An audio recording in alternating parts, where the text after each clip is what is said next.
Hello student.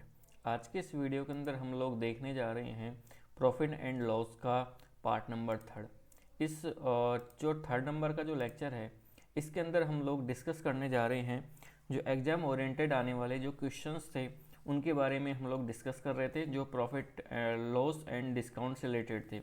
इसके अंदर जैसा कि हमने बेसिकली कुछ कॉन्सेप्ट को डिस्कस किया था, जैसे एक तो अपना क्रय मूल्य है, इसके अलावा है एक विक्रय मूल्य है, इसके अलावा अगर बात करें एक अंकित मूल्य वाला कंसेप्ट की बात की थी। इसके अलावा अगर बात करें तो डिस्काउंट यानी कि जो छूट दी जाती है उसके बारे में बात करी थी। इसके अलावा बात की जाए तो एक कंसेप्ट है जो कि है लाभ है, उसके बारे में हम लोगों ने डिस्कस किया था। और एक डिस्कस किया था हमने हानि के बारे में। ये मोटा माटी ये लगभग 6 कंसेप्ट है और इसी 6 कंसेप्ट के अंदर ही अपना लगभग ये जो टॉपिक है वो कम्प्लीटली ख़त्म हो जाता है। और इसी सीरीज को आगे बढ़ाते हुए आज हम लोग डिस्कस करने जा रहे हैं इसका पार्ट नंबर थर्ड। तो चलिए शुरू करते हैं इस पार्ट नंबर थर्ड का पहला क्वेश्चन। इसका पहला क्वेश्चन है वो क्या बोल रहा है। पहला क्वेश्चन है 5500 के एक बीजक की शर्त निम्न है, जिसके अंदर अगर वो नगद देता है तो उसे 8% की छूट दी जाती है, और अगर वो उसका भुगतान 10 दिन के अंदर अंदर अगर दे दिया जाता है यानी कि नगद के अलावा, तो उसे डिस्काउंट दिया जाता है 7% का। इसके अलावा अगर मान लो कि वो 20 दिन के अंदर अंदर अगर वो पैसा जमा करवा देता है तो उसे डिस्काउंट दिया जाता है 5% का। इसी तरीके से आगे का है 25 दिन के अंदर देता है, 25 दिन के अंदर तो 1%, और अगर 30 दिन के देता है तो एंड क्या मतलब होता है कि उसे कोई भी डिस्काउंट नहीं दिया जाएगा और जो मूल वेतन है वह राशि इसे लौटानी होगी। तो अब ये क्या बोल रहा है कि यदि बिल का भुगतान 13वें दिन किया जाता है तो भुगतान की राशि क्या होगी। देखो 13वां जो दिन है ना वो नगद वाले दिन से तो आगे निकल चुका है, 10वें दिन से भी आगे निकल चुका है। तो ओवरऑल यहाँ पे 13वें दिन यानी कि 20 दिन से पहले उसने पैसा चुका दिया है, लेकिन 10 दिन के बाद में ये पैसा चुका रहा है, तो उससे जो छूट है वो कितनी दी जाएगी, केवल 5% की। तो 5500 का निकालेंगे 5% और वो देख लेंगे कितना है, और 5500 के अंदर से माइनस कर देंगे तो वो राशि इसे चुकानी पड़ेगी बिल की। अब देखो 5500 का 5% कैलकुलेट कर लेते हैं तो ये कितना आ जाएगा। 5500 का 5%, ये 2 जीरो से 2 जीरो कट गई, और 5 को उल्टू करेंगे 5 से कितने बार कितना हो जाएगा 25 हासिल की 2, फिर 5 को गुणा करेंगे 5 से कितना हो जाएगा 25 और 2 27, तो ये कितना हो गया 275। अब 5500 के अंदर से 275 को अगर लेस करते हैं तो ये कितना आ जाएगा 25 2 और 5 यानी कि 5225 रुपये, और 5225 रुपये कौन से ऑप्शन में, ऑप्शन नंबर डी में। तो इस तरीके के क्वेश्चंस में सिर्फ ध्यान देने वाली बात क्या है, सिर्फ देने वाली बात सिर्फ इतनी सी है कि अगर वो नगद देता है तो उसे 8% का डिस्काउंट मिलेगा, 10 दिन के अंदर देता है तो 7% का, और इसी तरह से आगे की जो वैल्यूज है उसके अकॉर्डिंग इसे डिस्काउंट मिलता है। तो चलिए बढ़ते हैं हमारे अगले क्वेश्चन की तरफ। जो अगला क्वेश्चन है वो क्या बोल रहा है, वह बोल रहा है एक वस्तु का अंकित मूल्य 250 रुपये है। एक मिनट, ठीक है। अंकित मूल्य कितना है 250 रुपये है। दुकानदार इस पर 20% की छूट देता है, फिर भी वह 25% लाभ अर्जित कर रहा है, तो उसका क्रय मूल्य कितना है।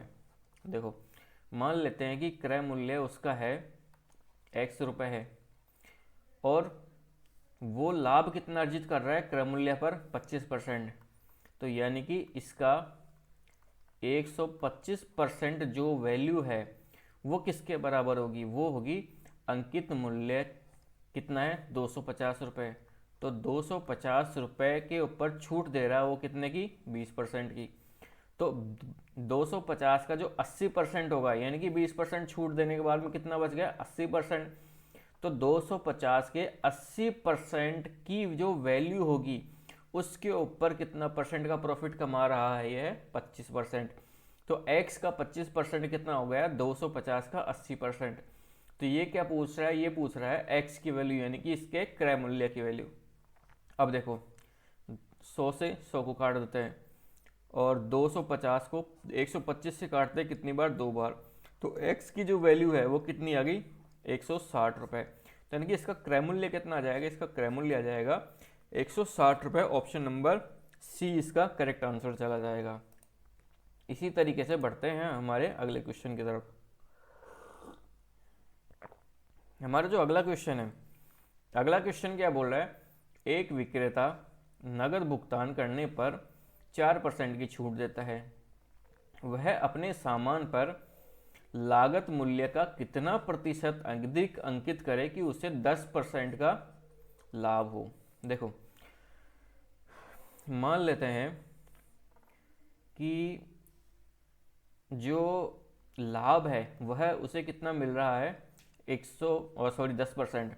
तो एक यहाँ पे थोड़ा सा अपन सिस्टमेटिक ढंग से एक बार चल लेते हैं तो चीज़ें थोड़ी सी अधिक क्लियर हो जाएगी। ये क्रय मूल्य मान लेते हैं, ये मान लेते हैं इसका अंकित मूल्य, और यहाँ पे मान लेते हैं इसका विक्रय मूल्य। अब देखो, क्रय मूल्य 100 रुपये है तो विक्रय मूल्य कितना हो जाएगा? 110 रुपये। 110 क्यों? क्योंकि उसे कितना प्रॉफिट कमाना है? 10% प्रॉफिट कमाना है। अब वो क्या बोल रहा है कि नगद भुगतान पर 4% की छूट देता है। इसका मतलब क्या हुआ कि यह अंकित मूल्य पर 4% की छूट दे रहा है। अंकित मूल्य मान लेते हैं x रुपये है, तो x पर वो 4% की छूट दे रहा है, यानी कि x मूल्य का कितना? 96%। जो वैल्यू होगी वो किसके बराबर होनी चाहिए? वो होनी चाहिए इस विक्रय मूल्य के बराबर, तब जाकर के ही उसे 10% का प्रॉफिट मिलेगा। तो इसे बराबर कर देते हैं 110 के। तो x बराबर में जो इसका अंकित मूल्य है वो निकल के आ जाएगा। तो ये क्या पूछ रहा है कि लागत मूल्य का कितना प्रतिशत अधिक अंकित करें। तो अगर x की वैल्यू अगर निकल करके आ जाएगी तो क्रय मूल्य में से अंकित मूल्य में से क्रय मूल्य को घटा देंगे तो अधिक की जो वैल्यू है वो निकल करके आ जाएगी। तो x की वैल्यू कितनी आ जाएगी? 110 इंटू 100/96। अब देखो, जो अधिक की वैल्यू पूछ रहा है कितना अधिक अंकित करें, तो इसके लिए क्या काम करेंगे? इसमें से जो अधिक वाली जो वैल्यू निकालनी है, तो देखो इसे अभी कैलकुलेट मत करो। अधिक वैल्यू कितनी निकल करके आएगी? 110 गुणा 100/96। अंकित मूल्य में से क्रय मूल्य को घटा देते हैं। अंकित मूल्य की वैल्यू तो इतनी आ गई, माइनस में क्रय मूल्य कितना था? 100 रुपये था। अब देखो 100 इन दोनों में से कॉमन आ जाएगा, तो 100 को तो ले लेते हैं बाहर। अब यहाँ पे क्या बच जाएगा? 110/96 माइनस 1। अब देखो 96 लघुत्तम ले लेते हैं तो यहाँ पे आ जाएगा 96 और बटे में 96। 110 में से 96 को घटाएंगे तो कितना आ जाएगा? यहाँ पे आ जाएगा 14 बटे क्या आ जाएगा? 96। ठीक है।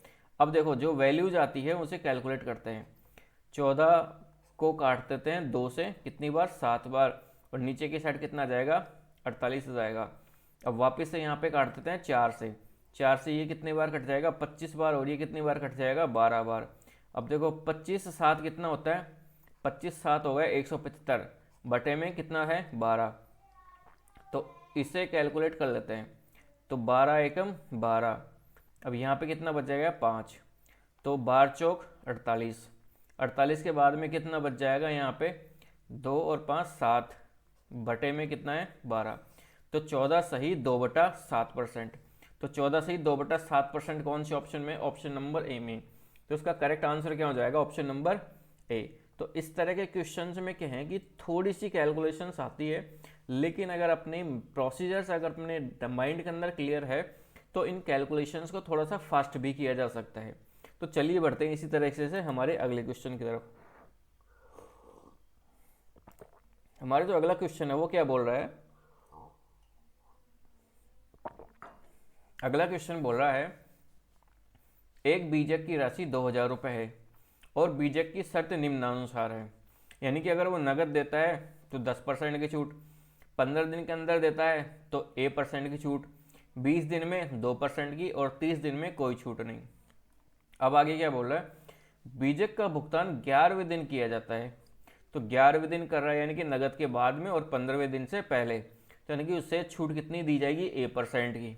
तो A% की छूट दी जाती है उसके बाद में उसे 1835 का उसने भुगतान किया, तो ए का मान कितना है? तो देखो अपन ने क्या किया है कि 2000 मल्टीप्लाई, अगर वो A% की छूट दे रहा है तो इसे कर देते हैं 100 माइनस ए बटे 100 बराबर उसने भुगतान कितना किया है? 1835 रुपये का। अब इसे कैलकुलेट कर लेते हैं, 2 जीरो से 2 जीरो गई। अब यहाँ पे ये कितना आ गया? मल्टीप्लाई करेंगे, ये तो कितना हो गया? ये हो गया 2000 माइनस 20 ए बराबर में कितना है? 1835। अब 1835 को इधर की साइड ले आएंगे तो ये माइनस का हो जाएगा और 20 उधर की साइड जाकर गया था प्लस का हो जाएगा। तो देखो ये वैल्यू हो जाएगी 2000 माइनस 1835 बराबर में कितना हो गया? 20 ए। अब इसमें से इसको घटाएंगे तो ये कितना आ जाएगा? ये आ जाएगा 165 बराबर में 20 ए। तो यानी कि ए की वैल्यू कितनी आ जाएगी? 165 बटे 20। 1 जीरो से यहाँ पे पॉइंट काट देते हैं तो इसके बाद में कितना आ जाएगा? 8.25%। तो 8.25% का मतलब हो गया 8 सही 1/4%। तो ये वैल्यू कौन से ऑप्शन में? ऑप्शन नंबर डी में। तो इसका करेक्ट आंसर क्या हो गया? ऑप्शन नंबर डी, 8 सही 1/4%। चलिए बढ़ते हैं हमारे अगले क्वेश्चन की तरफ। जो अगला क्वेश्चन है, अगला क्वेश्चन क्या बोल रहा है? एक पुस्तक के मुद्रित मूल्य पर 20% की छूट दी है, शेष पर 30% की विशेष छूट प्रदान की जाती है। ग्राहक ने 560 रुपये चुकाए तो वस्तु का मुद्रित मूल्य यानी अंकित मूल्य कितना था? मान लेते हैं उसका जो अंकित मूल्य था वह था x रुपये। उसके ऊपर सबसे पहले वो छूट दे रहा है 20% की, तो 20% की अगर वो छूट दे रहा है तो वैल्यू कितनी बन गई उसकी? 80%। तो यानी कि 80/100। उसके बाद में वो 30% की अलग से छूट और दे रहा है, तो यानी कि छूट देने के बाद में वैल्यू कितनी होगी इस टोटल की? 70%। यानी कि ये टोटल इंटू 70/100 बराबर में कितने हैं? 560 रुपये। देखो एक जीरो से एक, ये दोनों जीरो से काट देते हैं और 8 टू 7 तो 56 होता है और 56 को 56 से काट देते हैं, ये 10 बार कट जाएगा। तो x बराबर में कितना आ जाएगा? 1000। तो x का मान यानी जो अंकित मूल्य है, अंकित मूल्य का मान कितना आ गया? 1000 रुपये। 1000 कौन से ऑप्शन में? ऑप्शन नंबर सी में। तो उसका करेक्ट आंसर क्या हो जाएगा? Option number C. हमारा जो अगला क्वेश्चन है, अगला क्वेश्चन क्या बोल रहा है?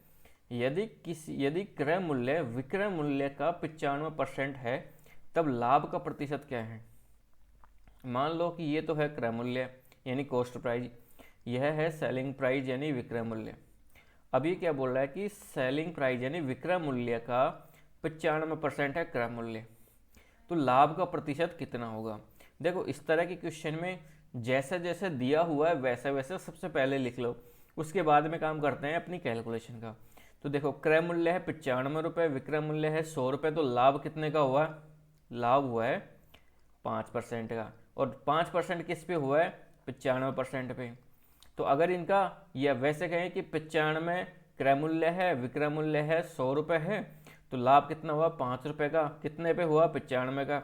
अब इसके ऊपर अगर परसेंटेज कैलकुलेट करनी है तो मल्टीप्लाई क्या कर देंगे? 100। देखो 5 से 95 को काटते हैं, कितनी बार कट जाएगा? 19 बार। तो इसे कैलकुलेट करेंगे तो ये कितना जाएगा? 5.26%। और 5.26% कौन से ऑप्शन में? ऑप्शन नंबर डी के अंदर। तो इसका correct answer option number D. चलिए बढ़ते हैं इसी तरीके से हमारे अगले क्वेश्चन की तरफ।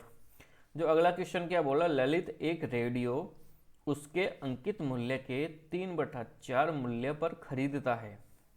यानी कि अगर अंकित मूल्य मान लेते हैं 100 रुपये है तो उसका क्रय मूल्य कितना हो जाएगा? इसका 3/4। 3/4 का मतलब हो गया 75 रुपये, और अंकित मूल्य से 20% अधिक पर इसे बेचता है। अंकित मूल्य है 100 रुपये, इसका 20% कितना हो गया? 20 रुपये। तो यानी कि 120 पर वो बेचता है, तो 120 क्या हो गया? इसका विक्रय मूल्य हो गया। अब क्या बोला कि इसका लाभ का प्रतिशत कितना है? देखो लाभ किस पर हो रहा है? 75 पर हो रहा है। 120 रुपये विक्रय मूल्य से कितना अधिक है? यह है 75 से 120 पर अगर अपन जाते हैं तो यह हो गया 45 रुपये। अब 45 रुपये हो गए। अब परसेंटेज निकालेंगे, किस पे निकालेंगे? क्रय मूल्य पर। क्रय मूल्य कितना? 75। मल्टीप्लाई कर देंगे कितने से, 100 से। अब इसे कैलकुलेट कर लेते हैं, 25 से काट देते हैं, 25 4 100 और 25 या 75, 3 को इससे काटते हैं 15 बार, तो 15 इंटू 4 कितना आ गया, 60। तो इसकी जो लाभ है वो कितना हो गया, 60%। 60% कौन से ऑप्शन में है, ऑप्शन नंबर डी में। तो चलिए बढ़ते हैं हमारे अगले क्वेश्चन की तरफ। जो अगला क्वेश्चन है वह क्या बोल रहा है, 1 रुपए के अंदर 3 टोपियां खरीदी गई, तो एक टोपी का मूल्य कितना हो गया, एक टोपी का मूल्य हो गया 1/3 रुपया। अब वह 1 रुपए में कितनी टोपियां बेचे कि उससे 50% का लाभ हो। तो एक टोपी का मूल्य है 1/3 रुपये, तो 50% का लाभ कब होगा, जब वह 150% पे इसे मतलब क्या नाम से बेचे। तो यानी कि इसकी जो विक्रय मूल्य है वो कितना हो जाएगा, 150/100। अब ये क्या बोल रहा है कि 1 रुपए के अंदर उसे कितनी टोपियां बेचनी पड़ेगी। तो देखो इस तरह का जो क्वेश्चन है ना, उसमें ऊपर की साइड तो ध्यान रखना हमेशा वो रुपए को डिनोट करता है, और नीचे की साइड वो जो वस्तुएं होते हैं उनकी संख्या को डिनोट करता है। तो अब अपने को क्या काम करना कि 1 रुपए के अंदर टोपियां निकालनी, तो ऊपर की तरफ क्या काम रख करना अपने को, ऊपर की तरफ वैल्यू 1 रखनी है। अब देखो इसे कैलकुलेट करते हैं, इसे 50 से काटते हैं, ये 2 बार और ये 3 बार, 3 को 3 से काट देते हैं, तो ये कितना आ जाएगा, 1/2। तो यानी कि 1 रुपए के अंदर उसे कितनी टोपियां बेचनी पड़ेगी, 2 टोपियां, तब जाकर के उसे क्या होगा, 50% का लाभ होगा। तो इसमें टोपियों की संख्या कितनी हो जाएगी, 2। तो इसका करेक्ट आंसर क्या हो जाएगा, ऑप्शन नंबर सी, 2 टोपियां। चलिए बढ़ते हैं इसी तरीके से हमारे अगले क्वेश्चन की तरफ। जो अगला क्वेश्चन है वो भी इसी तरह का है। वो क्या बोल रहा है कि 40 रुपए में 45 सेव बेचने पर, तो इसने जो बेचने पर यानी कि ये क्या बोल रहा है, ये विक्रय मूल्य बोल रहा है। तो विक्रय मूल्य बोल रहा है, तो एक सेब का मूल्य कितना हो गया, 40/45। अब ये क्या बोल रहा है कि 20% की हानि होती है। तो यानी कि ये जो वैल्यू है ये कितने की वैल्यू है, यह 80% की वैल्यू है, ये 80% की वैल्यू है।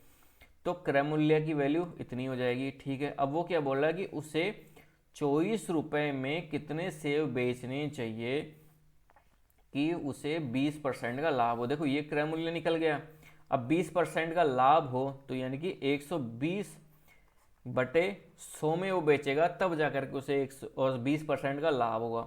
अब देखो ऊपर की साइड वापस से ऊपर की तरफ तो अपने को क्या रखना है, रुपए नहीं रखना है, नीचे की साइड क्या आ जाएगी, सेबों की संख्या आ जाएगी। अब देखो रुपए इसमें कितने रखने हैं, रुपए रखने हैं 24 रुपए, तो यानी कि ऊपर की तरफ तो कर देंगे 24 और नीचे की तरफ उनकी संख्या ऑटोमेटिकली आ जाएगी।